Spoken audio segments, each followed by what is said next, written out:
Oke, Bang Gion sebagai insan film nih, sekaligus ketua Parvindo melihat ada 3 kandidat capres dan cawapres yang sudah mendeklarasikan dan mendaftar KPU. Gimana Bang Gion sendiri melihatnya? Siapa nih pilihan terbaik dari Bang Gion nih, capres dan cawapres? Saya jujur saja dalam politik ini sangat melihat pemilihan pilpres yang sekarang ini luar biasa ya.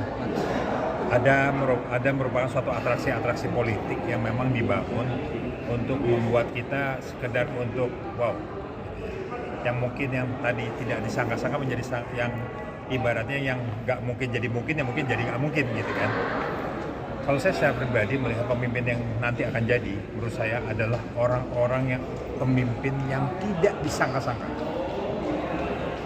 yang memimpin yang tidak disangka-sangka, yang mungkin tidak dikategorikan juga lah bahkan, yang boleh dibilang tidak bisa menjadi mungkin dengan berbagai hal.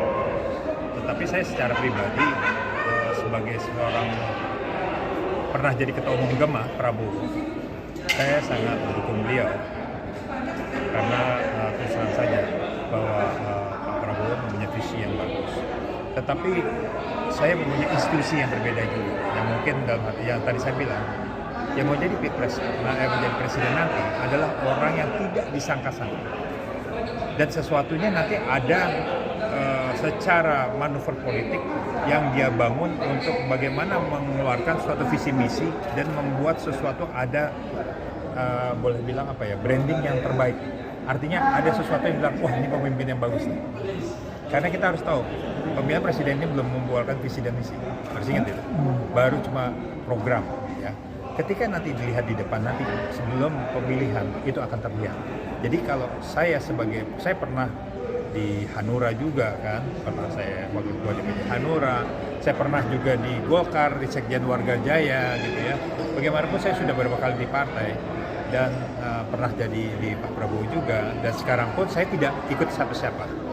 Tetapi ada beberapa hal yang paling penting adalah bagaimana kita mendukung presiden-presiden yang punya visi dan misi ke depan, baik dari cara bagaimana memproteksi secara masalah hukum, bagaimana masalah ekonomi, masalah bagaimana ketahanan pangan dan sebagainya.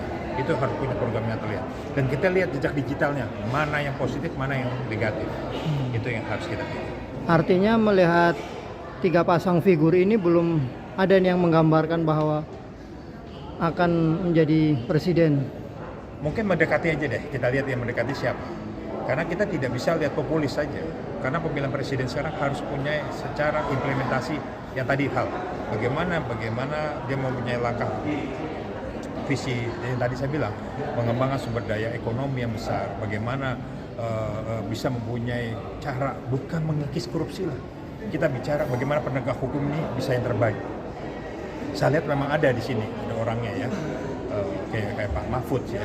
Nah, tetapi kita harus tahu bahwa apakah peranan partai ini bisa mempleasure atau mengikutkan bahwa presiden itu ikut petugas partai atau memang mempunyai kemandirian. Nah, saya berharap bahwa presiden ini mempunyai jati dirinya sendiri, tidak artinya merefleksi dari partai. Menurut saya, walaupun partai pendukungnya banyak, tetapi dia harus menjadi dirinya sendiri. Bagaimana dia punya konsep-konsep visi misi untuk kebangsaan, itu yang paling penting. Oke, berarti dari 3 kandidat ini Bang Gion lebih condong ke wakilnya Pak Mahfud ini yang mempunyai representasi artinya bagus untuk memimpin negara ini. Ya, saya lihat memang Pak Mahfud itu jelas ya, kalau berbicara apa adanya, lalu bicara penegak hukum bagus. Karena gini, bagaimanapun sekarang yang harus direformasi adalah penegak hukum. Karena kalau penegak hukum ini memang baik dan berjalan dengan sistematis, aturan dan sebagainya, ini negara ini juga akan berlangsung dengan baik. Tetapi ketika penegak hukum sudah bobrok dan sebagainya, kita mau bicara apa saja? Sekarang kita mau bicara circle entah apapun ya. Kita sudah tahu, kita menuduh bahwa di dimensi apapun kayaknya sulit kalau kita tidak punya langkah bagaimana mengantisipasi lalu mengedepankan penegak hukum menjadi penegak hukum yang memang menjadi penegak hukum negarawan. Maksudnya negarawan apa?